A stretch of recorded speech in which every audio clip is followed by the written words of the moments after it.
So here we are. Let's continue with chapter 12 of Stuart Little by E.B.White. And chapter 12 is called The Schoolroom. Schoolroom. I wonder why. While Dr. Carey was making repairs on the car, see, I told you he was going to fix it for him, Stuart went shopping. He decided that since he was about to take a long motor trip, he should have the proper clothes. He went to a doll's shop where they had things which were the right size for him, and outfitted himself completely with new luggage, suits, shirts, and accessories. He charged everything and was well pleased with his purchases.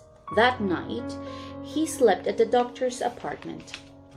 The next morning, Stuart started early to avoid traffic.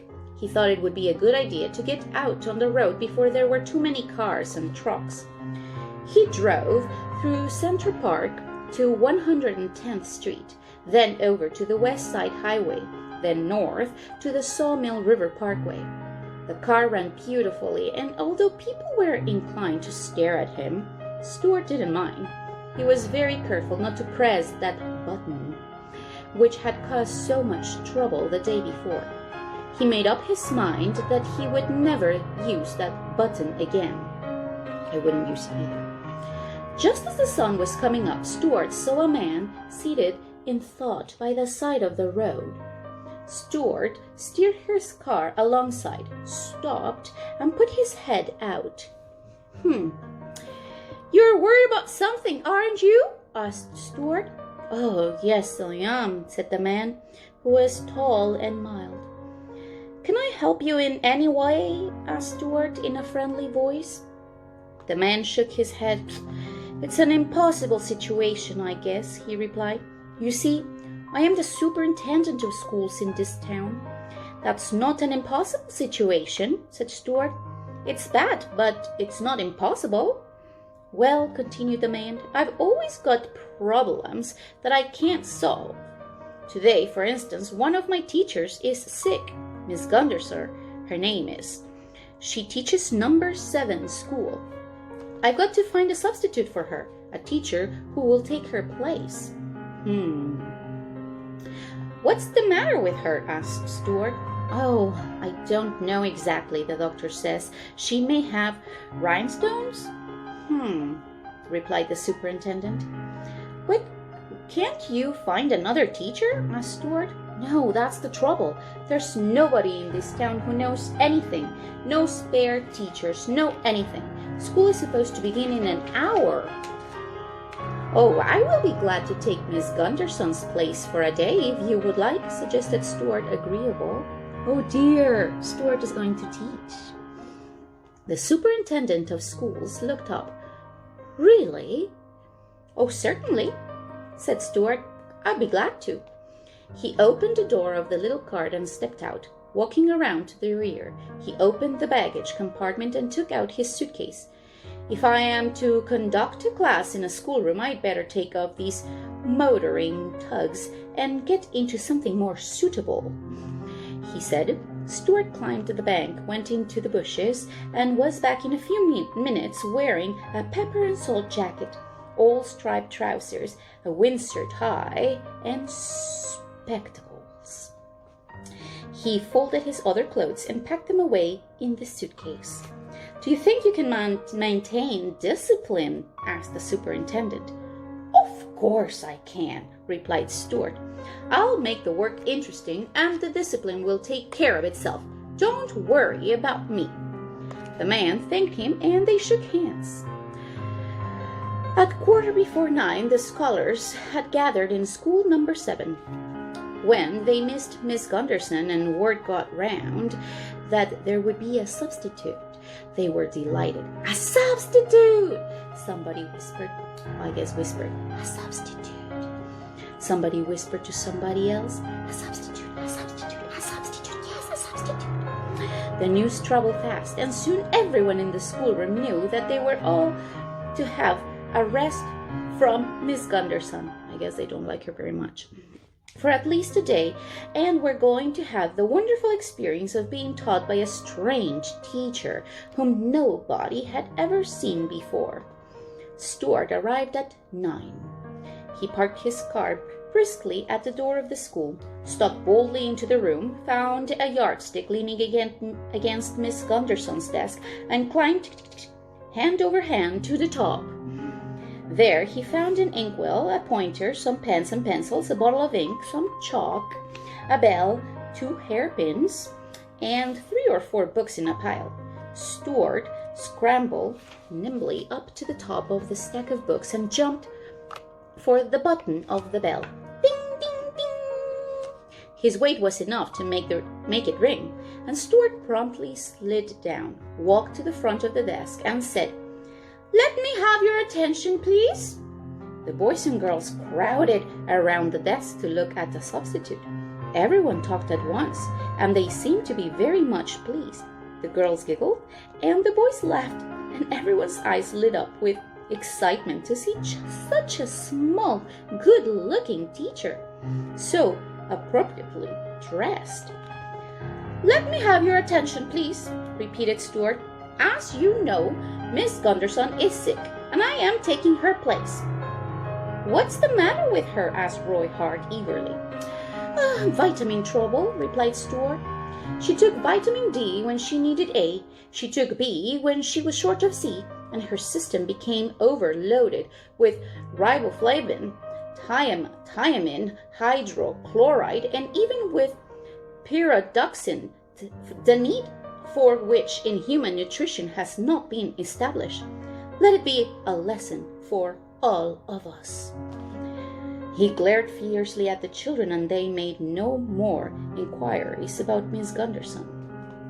"Everyone will now take his or her seat," commanded Stuart. The pupils filed obediently down the aisles and dropped into their seats, and in a moment there was silence in the classroom. Stuart cleared his throat. Seizing a coat lapel in either hand to make himself look like a professor, Stuart began, "Anybody absent?" The scholars shook their heads. "Anybody late?"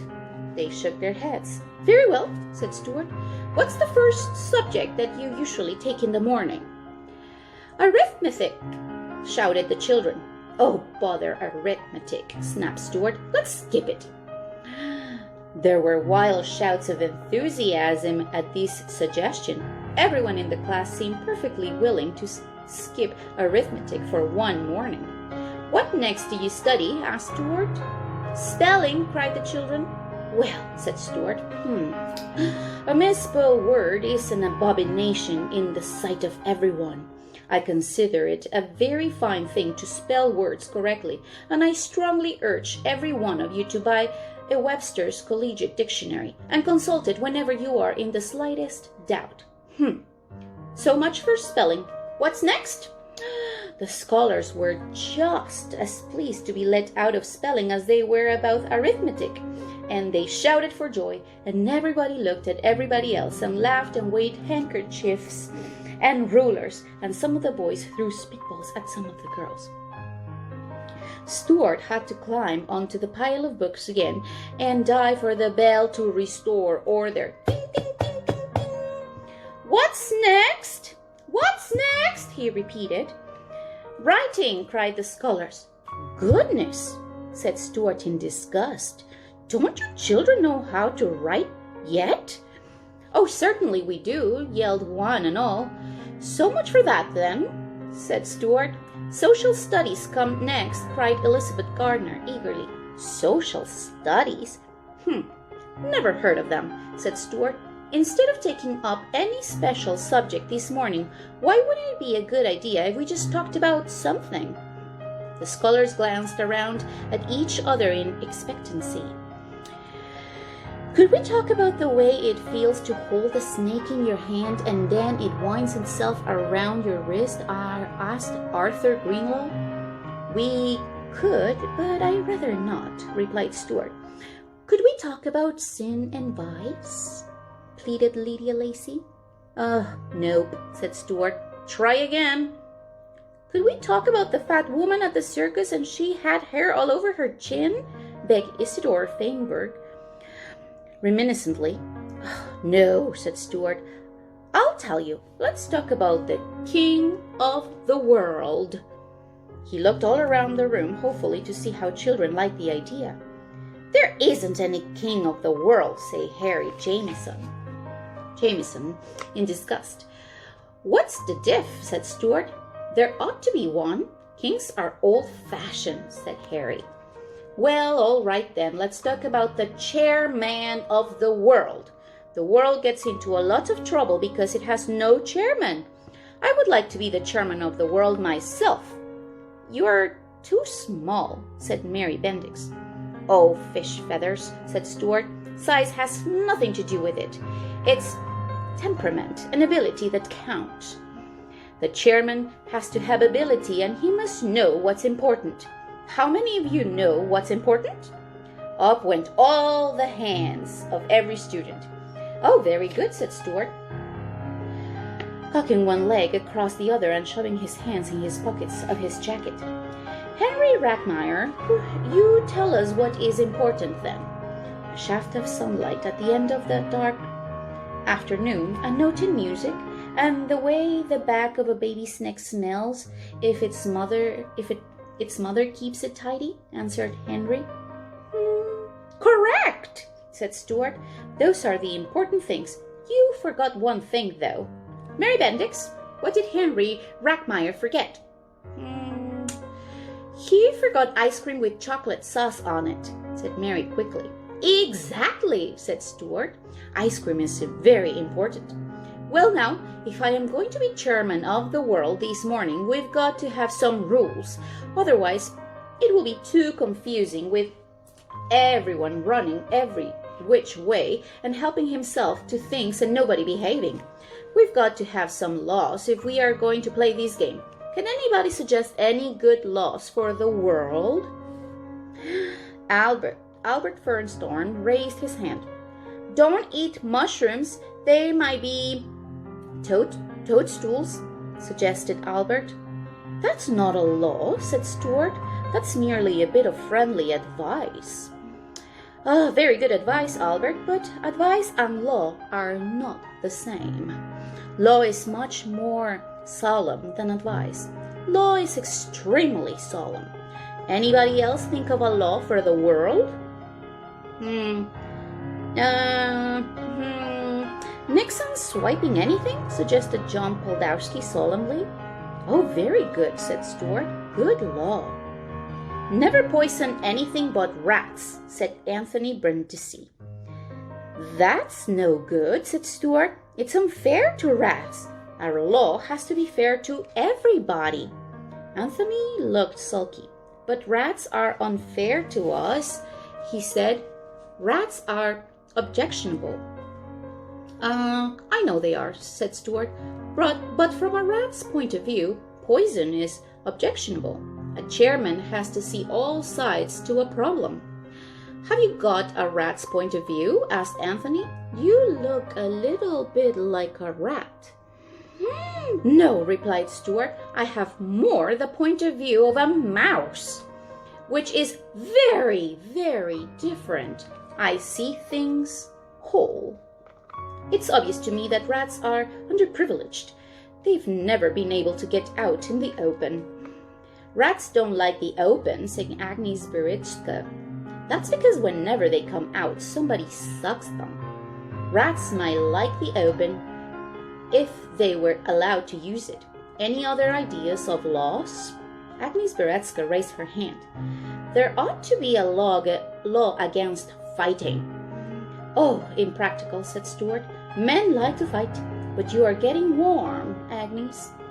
No scrapping? Asked Agnes timidly. Stuart shook his head. Absolutely no being mean, suggested Mildred Hofferstein. Oh, very fine law, said Stuart. When I am chairman, anybody who is mean to anybody else is going to catch it. That won't work, remarked Herbert Prendergast. Some people are just naturally mean. Albert Fernstorm is always being mean to me." "I'm not saying it will all work," said Stuart. "It's a good law and we'll give it a try. We'll give it a try right here and now. See, somebody do something mean to somebody. Harry Jameson, you be mean to Catherine Stableford." "Wait a minute now. What's that you've got in your hand, Catherine?" "Oh, it's a little tiny pillow stuffed with sweet balsam. Does it say, 'For you I pine, for you I balsam' on it?" "Yes," said Catherine. "Do you love it very much?" asked Stuart. "Yes, I do," said Catherine. "Okay, Harry, grab it. Take it away." Harry ran over to where Catherine sat, grabbed the little pillow from her hand, and ran back to his seat, while Catherine screamed, "Hey!" "Now then," said Stuart in a fierce voice, "hold on, my good people, while your chairman consults the book of rules." He pretended to thumb through the book. "Here we are, page 492. Absolutely no being mean. Page 560. Nix on swiping anything. Harry Jameson has broken 2 laws. The law against being mean and the law against swiping. Let's get Harry and set him back before he comes so mean people will hardly recognize him anymore. Come on." Stuart ran for the yardstick and slid down like a fireman coming down a pole in a firehouse. He ran toward Harry, and the other children jumped up from their seats and raced up and down the aisles and crowded around Harry while Stuart demanded that he give up the little pillow. Harry looked frightened, although he knew it was just a test. He gave Catherine the pillow. "There, it worked pretty well," said Stuart. "No being mean is a perfectly good law." He wiped his face with his handkerchief, for he was quite warm from the exertion of being the chairman of the world. It had taken more running and leaping and sliding than he had imagined. Catherine was very much pleased to have her pillow back. "Let's see that little pillow a minute," said Stuart, whose curiosity was beginning to get the better of him. Catherine showed it to him. It was about as long as Stuart was high, and Stuart suddenly thought what a fine, sweet-smelling bed it would make for him. He began to want the pillow himself. "Oh dear." "That's a very pretty thing," Stuart said, trying to hide his eagerness. "You don't want to, sell it, do you?" "Oh, no," replied Catherine. "It was a present to me.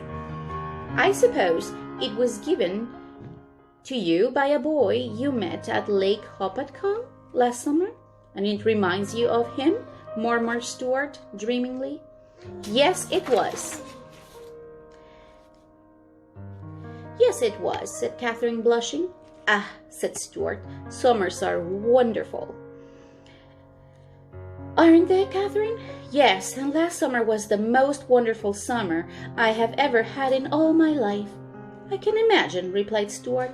"You're sure you wouldn't want to sell that little pillow?" Catherine shook her head. Don't know as I blame you," replied Stuart quietly.